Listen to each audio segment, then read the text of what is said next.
This is John Kane. He is 50 years old and has been an expert pianist for the last 40 years, playing in front of large audiences and also teaching the piano. Apart from that, he also runs a management consulting firm, which claims to have a third of the Fortune 100 companies as his clients. This gives him enough income to live in a large house in the northeast end of Vegas. At first glance, his life seems picture perfect, and it would be if it just wasn't for this one thing. Unfortunately, John loves the thrill of gambling. His addiction is so severe that he lost $500,000 in gambling in the year 2006 alone. But one day, he sat down as usual to play at a Game King. When he wanted to cash out his money and go play on another machine, the light at the top of the machine lit up and his screen showed that he just won a jackpot over $1,000. He tells the casino attendant that he thinks this was a mistake, but the attendant thought he was just joking and gave him his money. John Kane had just found what every gambling addict dreams of finding, a bug in the system that basically turned slot machines into ATMs. Right after his first jackpot, he tried replicating the issue. He spent hours and hours, but he just couldn't do it.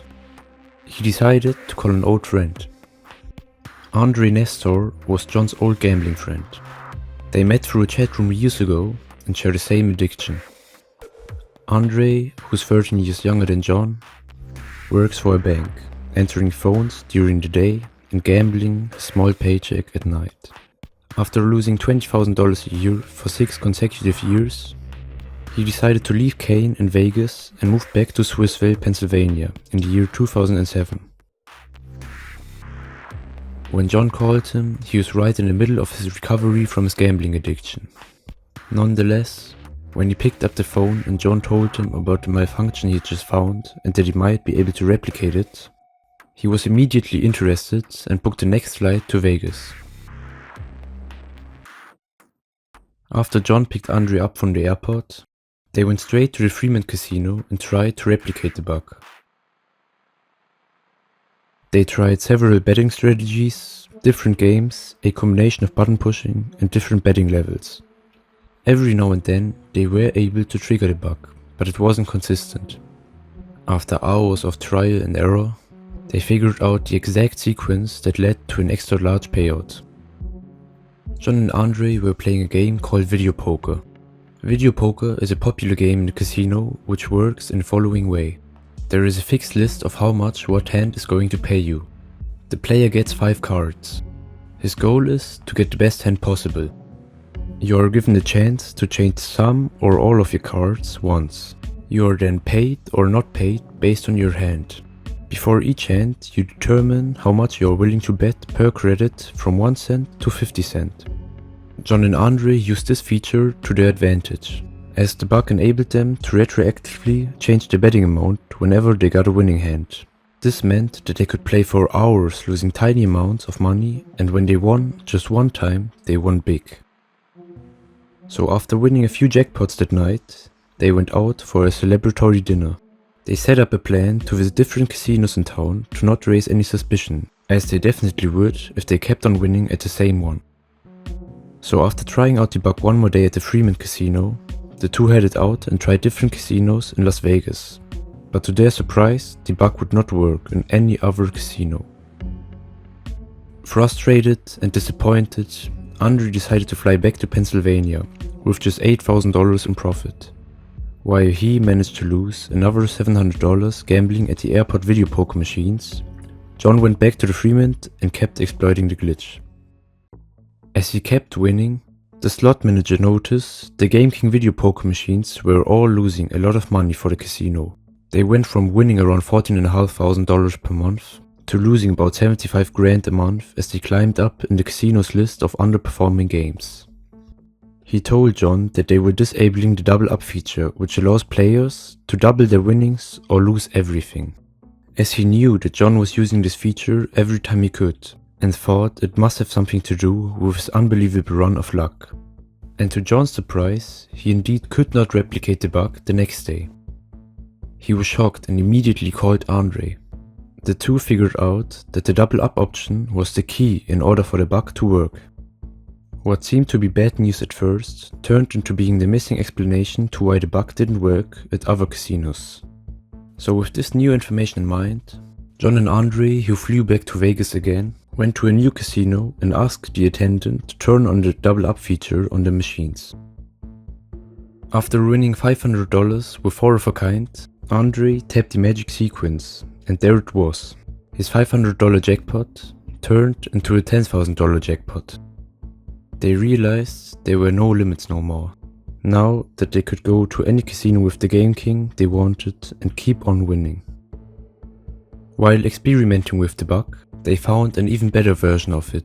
They were now able to win over and over again with the same hand. This meant they could win as much as they wanted in a day, whether it was 10 grand, 100 grand, or even 500 grand. As the two kept playing, they got into an argument because John wanted a cut of Andre's money as he showed him the bug. Eventually, they split up again and Andre flew back home. A few days later, John was at the casino exploiting the bug again. As he won jackpot after jackpot, the casino attendant had to keep coming to hand him an IRS form he had to fill out.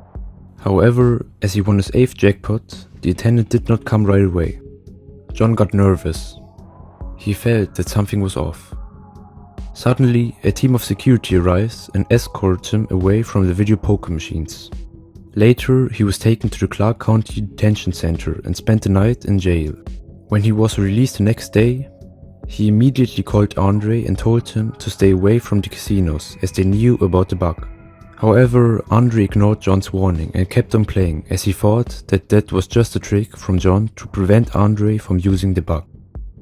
A few days later, the Nevada Gaming Control Board visited the casino John was escorted from.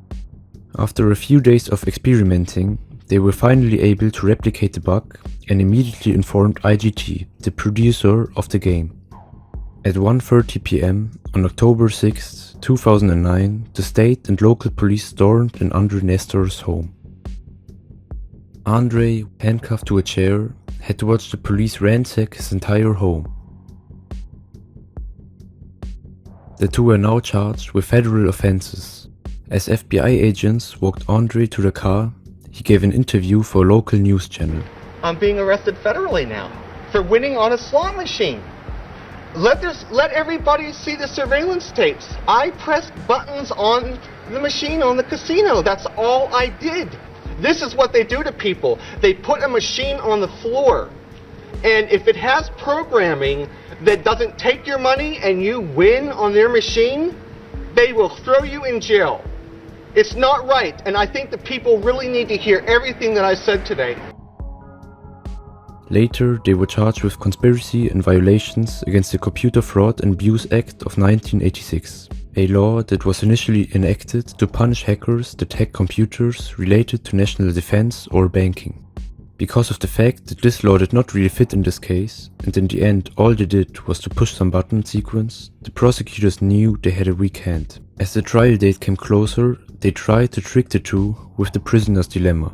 They were both separately from one another told that if they would testify first against the other, they could walk away with 5 years of probation and no jail time.